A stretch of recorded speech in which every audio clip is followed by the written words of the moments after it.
Nərmin Aşurzadə ilə idarəetmənin əsasları davam edir.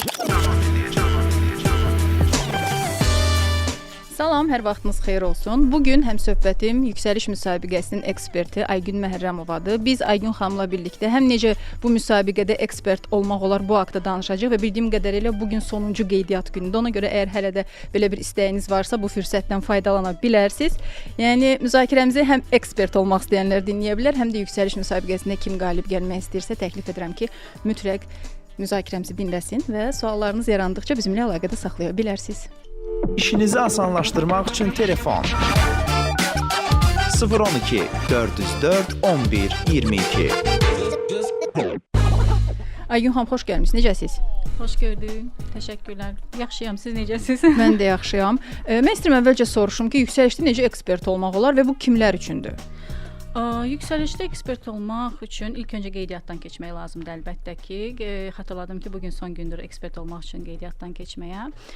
Ekspert olmaq üçün təşəbbüskar, inkişafa hazır, yəni yeni bilikləri öyrənməyə hazır olmaq lazımdır. Həmçinin də müəyyən bir psixoloji qiymətləndirmə bacarıqlarının olması vacib məqamlardan biridir. Peşə ixtisas fərqi yoxdur da. Məsələn, psixoloqlar daha yaxşı olur, HR-lar belə bölgədə. Əsasən HR və psixoloqlara üstünlük verilir, amma qiymətləndirmə təcrübəsi olan kəslər də ekspert kimi qeydiyyatdan keçə bilər və müəyyən bir qiymətləndirmədən sonra ekspert olma şansı qazana bilərlər. Və ekspertlər neçə mərhələdən sonra seçilir? Məsələn, sizin üçün nələr olur xüsusi? Adətən biz qeydiyyatdan keçirik. Qeydiyyatdan keçmə zamanı bizdə imtahan şəklində seçim ola bilir. Necə ki, iştirakçıları qiymətləndirirlər, eyni şəkildə də ekspertləri qiymətləndirməsi həyata keçirilir. Və bu qiymətləndirmədən sonra müəyyən müsahibədə həyata keçirilə bilər.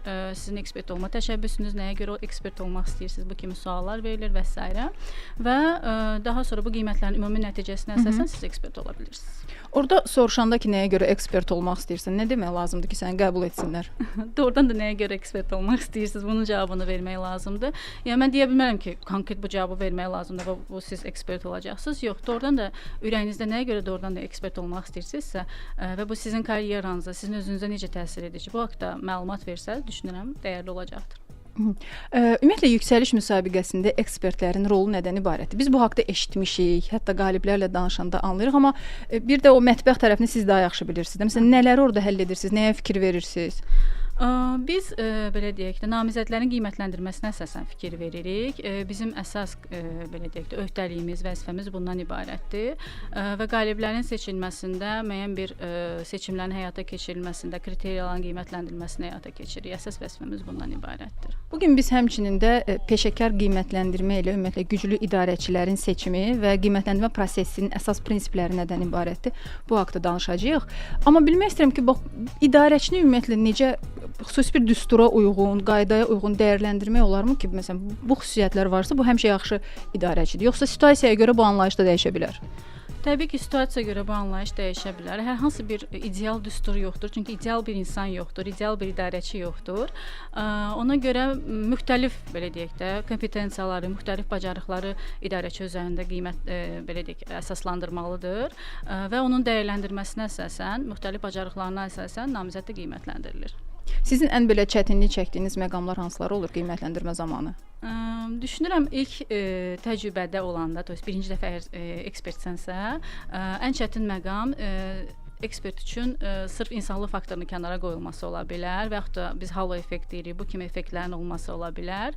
Amma müəyyən bir təcrübə ilə, həmçinin təlimlərin keçirilməsi ilə müəyyən bir qiymətləndirmə təcrübəsi qazandıqca bu belə deyək, kənarlaşmaları siz əks etdirə bilmirsiniz. Emosiyaların qatmasından kənara qoyursunuz, bəli. Həmçindən belə deyək, bəzən empatiya hissi sizə mane ola bilər, amma yaxşı qiymətləndirici empatiya hissini də bağlamağı, bloklamağı bacarmalıdır. Yəni sizin öz belə əlinizdə siyahı olur ki, bu xüsusiyyətlər olmalıdır ki, biz müsbət rəy verək.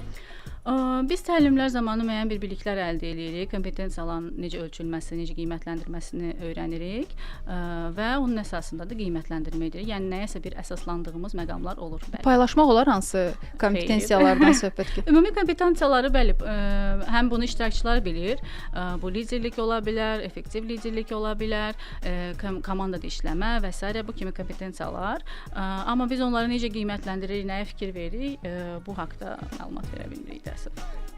Bir də bəzən qaliblər hətta bizim efirdə olanda deyirlər ki, burada dəqiq səhv cavab və ya doğru cavab anlayışı yoxdur. Məsələn, siz onu hər ilə uyğunmu baxırsınız? Biz indi kimi axtarırıq, burada hə doğru cavab bunu sayacağıq.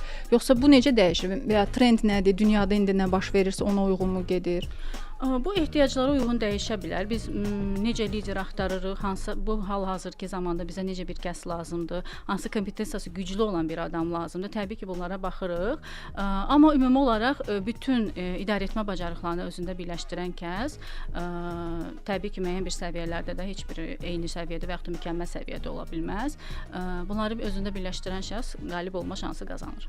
Sizin özünüzün xüsusi diqqət etdiyiniz nədir? Bu bilikdir, davranışdır və ya həmin o liderin qərar vermə tərzidir?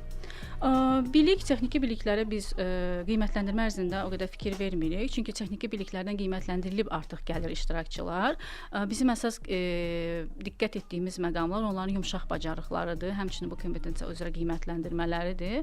Ona görə əsas bu məsələlərə diqqət edirik. Bunu qısa müddətdə necə düz təyin edirsiniz? Çünki onlar həm də təzyiq altında olurlar orada. Yəni əslində bu qısa müddətdə olmur. Biz 2 gün həm yarım bundan öncəki mərhələlərdə təbii ki, iştirakçılar müəyyən bir кейslərdən keçirlər, müəyyən bir imtahandan keçirlər. Burada həm texniki, həm də yumşaq bacarıqlar da təbii ki, qiymətlənilir. Amma müəyyən bir səviyyəni keçmiş gəlir olur artıq namizədlər. Artıq situativ keyslərə biz baxırıq və həmçində bu ümumi bir günü alır və müxtəlif situasiyalara düşür yarışmaçılar, belə deyək, finalistlər və bu situasiyalar əsasında da biz onları qiymətləndiririk.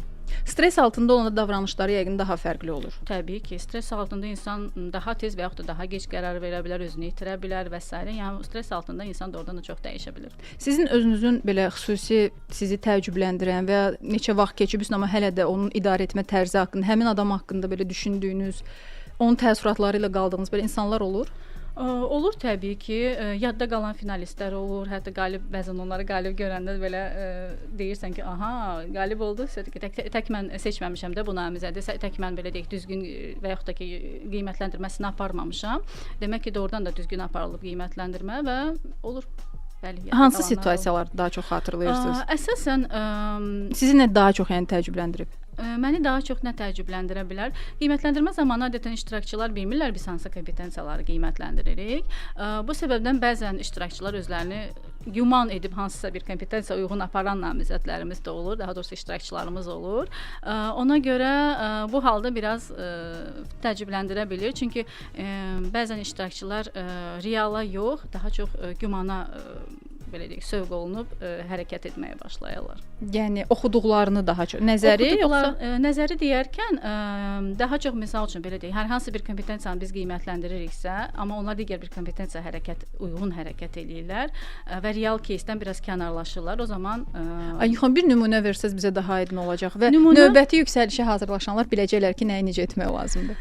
Nümunə belə şəkildə verə bilərəm ki, misal üçün effektiv liderlik qiymətləndiririksə, başqa bir situasiya uyğun, кейsə uyğun başqa bir kompetensiyanı seçirlər və liderlik bacarıqlarını kənarda qoyurlar və biz o zaman onu qiymətləndirə bilmirik. Ona görə özlərini göstərməyə imkan tapa bilmirlər. Eyni bilik səviyyəsinə malik iki namizəd arasında qalanda necə seçim edirsiniz? Kim yaxşıdır? Eyni bilik səviyyəsi, biz orada bilik yox, daha çox davranışları qiymətləndirdiyimizə görə.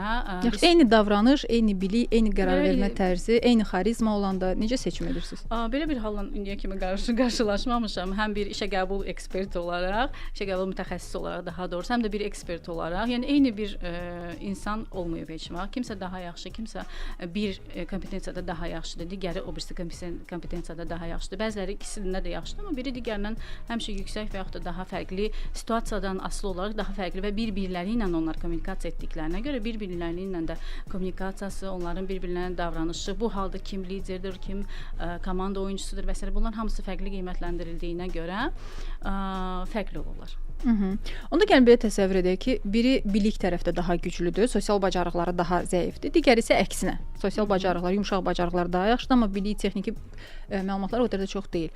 Onda necə seçim etmək lazımdır? Həm də HR-lara da, yeni HR-lara da biraz kömək etmiş olarsınız. Bu asılıdır. Biz nəyi qiymətləndiririk? Hansı situasiyanı qiymətləndiririk və yaxud da bir işə qəbul kimi deyə bilərəm ki, hansı vakansiyanı biz qiymətləndiririk? Çünki bəzən olur ki, texniki bacarıq bizə daha çox lazımdır, nəinki yumşaq bacarıq və yaxud da ki, yumşaq bacarıq bizə lazımdır, nəinki texniki bacarıq. Və bu situasiyadan asılı olaraq dəyişə bilir. Aydındır. Yaxşı idarəçi anlayışı bax bu gün sizə görə necə bir insandır? Hansı xüsusiyyətlər olmalıdır? Özünüz üçün belə təkcə yüksəlişin qaydalarına uyğun getməkdə, indi sizin öz işə götürən kimi də. O necə olmalıdır?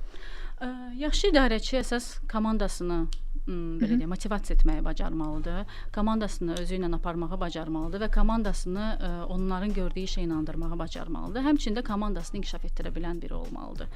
Düşünürəm yaxşı idarəçi bu şəkildə olmalıdır. Səncə bu xüsusiyyətlər varsa, onu artıq yaxşı hesab etmək olar? Təbii ki, sadəcə bu xüsusiyyətlər yox, ümumi bütün kompetensiyaları müəyyən bir özündə əks etdirən insanlar olmalıdır. Amma özünü belə deyək də, yaxşı siz demişsiniz, texniki bacarıqları olan, amma yumşaq bacarıqları zəif olan, komandasını motivasiya edə bilməyən, onu özü ilə apara bilməyən şəxs yaxşı texniki əməkdaş ola bilər, amma lider olmağı bacarmaya bilər. Ona görə bu bütün kompleks şəkildə bu hissələri belə deyək, bacarıqları özündə qiymətləndirsə daha yaxşı olar. Siz demək olar ki, həm yarımfinal, həm final mərhələsində ekspert olursunuz da. Bax, burada ölkənin ən seçilən, sayılan və bir neçə mərhələ keçmiş idarəçiləri ilə bir yerdə onları müşahidə etmə şansınız olur. Onlarda daha çox hansı xüsusiyyətləri görürsünüz? Müsbət tərəfləri nədir? Çatışmayan tərəfləri adətən nə olur? Adətən daha çox müsbət tərəfləri görürük. Çünki doğrudan da siz dediyiniz kimi də seçilmiş idarəçi, yəni artıq yarım finalist olmaq belə özü böyük bir nailiyyətdir və biz bunları həmişə onlara bildiririk yüksəliş komandası olaraq. Özü böyük bir nailiyyət olduğuna görə onları dəyərləndirmək artıq bizim üçün də böyük bir təcrübədir. Onları belə idarəçiləri görəndə də doğrudan da fəxr edirik. Mən hətta birinci dəfə ekspert olanda və görəndə ki, doğrudan necə böyük uğurlu gənclərimiz var, özünü inkişaf etdirən, özünün üzərində işləyən gənclərimiz var. Doğrudan da fəxr hissi duydum. Amma ola bilməz də heç bir mənfi tərəfi, çatışmayan tərəf görmürsünüz. Təbii ki, mənfi tərəflər də olur. Kəsdikləriniz olur da mərhələdən ki, onlarda nə olur? Biz orada heç kimi kəsmirik, biz ancaq qiymətləndirməliyik. Bal vermədiklərimiz. Yox, bal vermədiklərimiz kəslər də olmur. Təbii ki, kimsə neqativ tərəfdən bal alır, kimsə pozitiv tərəfdən bal alır və kimsə ancaq neqativ bal alma nə deməkdir yəni? Yəni qiymətləndirmə misal üçün də hər hansı bir kompetensiyanı qiymətləndirirsə, onun əks davranışları və müsbət davranışları ola bilər. Ona uyğun da qiymətləndirmə aparılır. Məsələn, kommunikasiya bacarığı yaxşı olan insanın əks və müsbət tərəfləri nə olur? Kommunikasiya bacarığı yaxşı olan düzgün kommunikasiyanı qura bilirsə, bu müsbətdir və yaxud da kommunikasiyanı yanlış qura bilirsə və yaxud da kobul şəkildə davranırsa, artıq bu kommunikasiyanın düzgün olmayan tərəfdir. Yox, bu aydındır. Sadəcə siz ona yəni mənfi bal nəyə də mənfi bal alır? Onu anlamaq istəyirəm. Davranışını düzgün etmədikdə, o artıq onun üçün neqativ bir baldır. Və bu onu kəsilməyə gətirib çıxardır da. Kəsilməyə gətirib çıxartmır, çünki biz bir balla onu qiymətləndirmirik. Biz bir neçə situasiyadan asılı olaraq o kommunikasiya bacarığını və yaxud da ki, digər bir kompetensiyasını uyğun olaraq müxtəlif cür qeyd edə bilər. Yəni bu bir mənfi bal alıb 5 müsbət bal ala bilər də. Yəni bu şəkildə də bacarıq qiymətləndirilə bilər. İndi o mənfiləri daha çox nədən alırlar? Mənfiləri kompetensiyadan asılı olaraq dəyişə bilir. Aydındır. Ekspert kimi sizin üçün ən belə çətin qərar anını xatırlayırsınız? Məsələn, dəqiq anlaya bilmirsiniz ki, görürsən müsbət rəyimi verim, yoxsa mənfi rəyimi burada lazımdır? Müsbət mənfi arasında heç vaxt çətinlik yaşanmır. Çünki müsbət və mənfilər fərqləndirmək yüksəliş ekspertləri çox yaxşı bilir. Amma çətin anlar bəzən yaşana bilər. Çünki doğrudan da bayaq qeyd etdiyim kimi yaxşı seçilmiş iştirakçılar olur. Yarım finalist, hətta finalda desəm, finalda hətta daha belə deyək də seçilmişlər olduğuna görə bəzən son qərarı verəndə çətinlik çəkmək olar, amma yenə də qiymətləndirməmizi aparırıq və onun əsasında öz qərarlarımız və daha doğrusu öz qeydlərimiz əsasında müəyyən bir seçimlər etdiyimizə görə sonda qərar verə bilirik və həmçinin bizim baş ekspertlərimiz olur, hansı ki bizə və yaxud da ki yeni başlamış ekspertlərə öz dəstəyi göstərə bilirlər, çünki onlar da bizimlə paralel qiymətləndirməni apara bilirlər. Yəni iki qrupa bölünür ekspertlər. Adi ekspertlər və baş ekspert. Onların məsələn rol bölgüsü nədən ibarətdir? Ümumi olaraq biz ekspert kimi qiymətləndirmələrə, yəni rol bölgüsü belə deyək də funksiya olaraq biz hamımız eyni bir funksiyanı yerinə yetiririk. Sadəcə olaraq komandalar şəklində bölündüyümüzə görə, yəni iştirakçılar komanda şəklində, yəni bir masa arxasında oturan komandalar şəklində bölündüyünə görə bunlar fərqlənə bilirlər. Siz hər biriniz bir masaya nəzarət edirsiniz. Proses belə qurulur. Bəli, hər bir ekspert keçən ilədək bir masaya nəzarət edir. Keçən ildən artıq 2 ekspert bir masaya nəzarət edir. Və proses boyunca bu masalar dəyişə bilər, yoxsa elə oyunun axırına qədər hər kəs bir masaya? Proses boyunca masalar dəyişir. Yəni iştirakçılar dəyişirlər.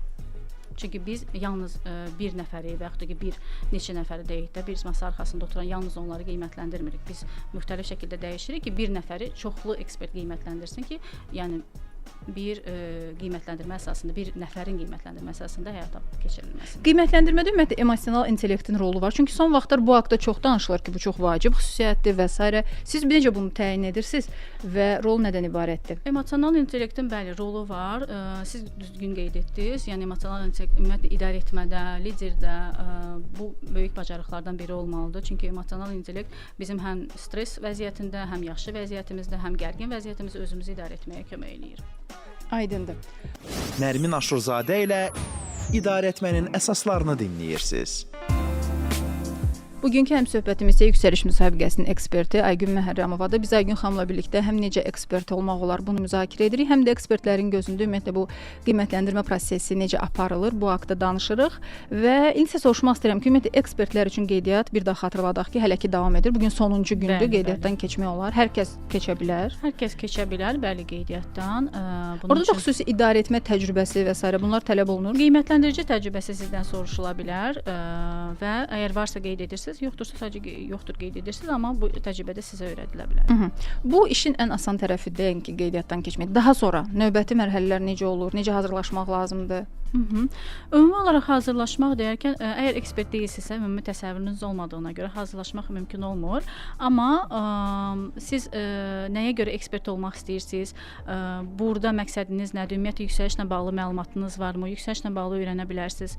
Mahiyyəti nədir yüksəlişin? Nə üçün ümumiyyətlə bu aparılır? Məqsədimiz nədir?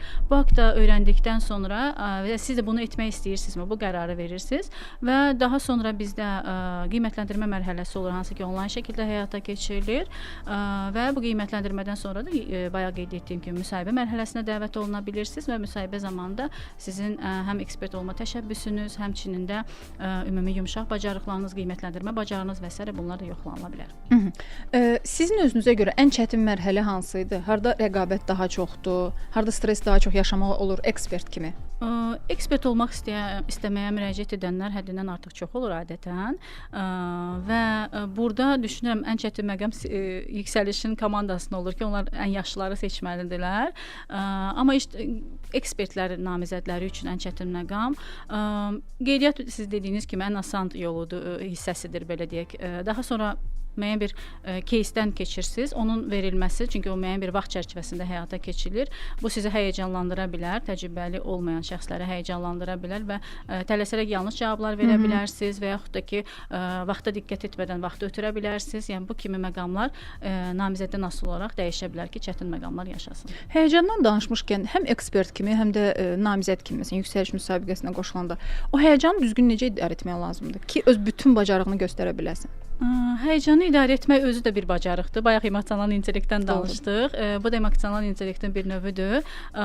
Bəzən olur ki, ekspert olaraq, məsəl üçün mən birinci dəfə iştirak edəndə də ümumi prosesi ilk günü, yəni böyük bir möhtəşəm bir gündə yüksəlişin açılması, yarım finalının həyata keçirilməsi, o boyda iştirakçıları görürsən, həm ekspertlərin özünü, yəni bu yarışmanın necə böyük bir mahiyyət, necə böyük əhəmiyyət kəsb etdiyini görürsən və özü bir yaxşı mənada həyəcan gətirir sənə və bu həyəcanı necə idarə etmək olar?